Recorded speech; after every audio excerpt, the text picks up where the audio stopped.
All right, what's up YouTube? Today we got the all new matte black, the FXone clipper with the FXone battery system. All right, so we got the FXone clippers. Go ahead and open them up. Put that over there. Just look at them, look how pretty. Let's go ahead and get these out. So we got them out. That's what they look like out the box. The new MIM blade. Pop them off. Alright, so on the box, we got the upgraded M1 brushless motor, the interchangeable battery, the compact charging base, which is the dock. It's got a 5 to 10 locking stretch taper, the metal injection molding, which is the MIM blade, the quick release button for the battery, and then it has a different hook than normal. Got 6,800 RPMs, 2.5 hours of runtime, the new stretch taper, metal housing, of course, a hidden hanging hook. Go ahead and get everything else out. Pop out.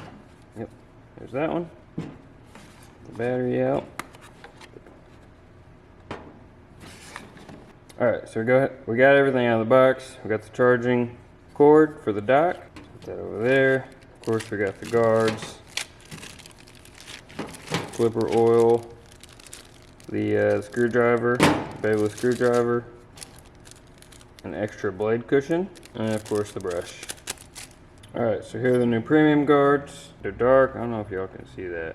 So it's gunmetal right here, I believe. It's a little bit hard to see on camera, but they look sick in person. 0.5, 1, 1.5, 2, 3, and 4. And then it comes with this cool little blade cover. Throw this on there.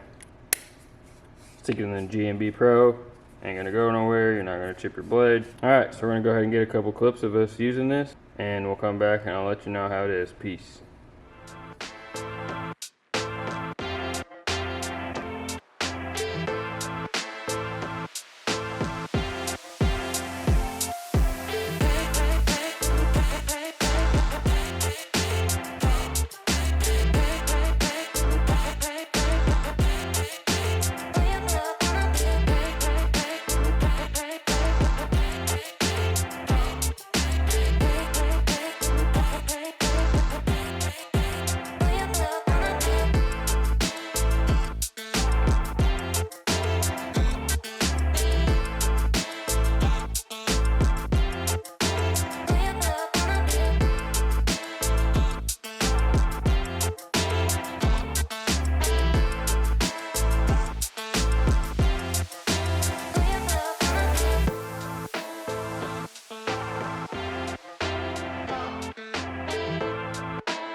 Alright guys, that's the review for the FXone clippers. Super cool, super quiet, super powerful. Keep them clean. I've been using them for about a month now, and I absolutely love them. I've had zero issues. Still quiet, like I said. The blades don't rattle. Of course, it's got the new MIM blade on it, so it never gets hot. Just super all-around great clipper. Definitely pick these up if you guys are wanting them. They're definitely worth it. Stick around because I got some more reviews for you. And I'll catch y'all on the next one. Peace.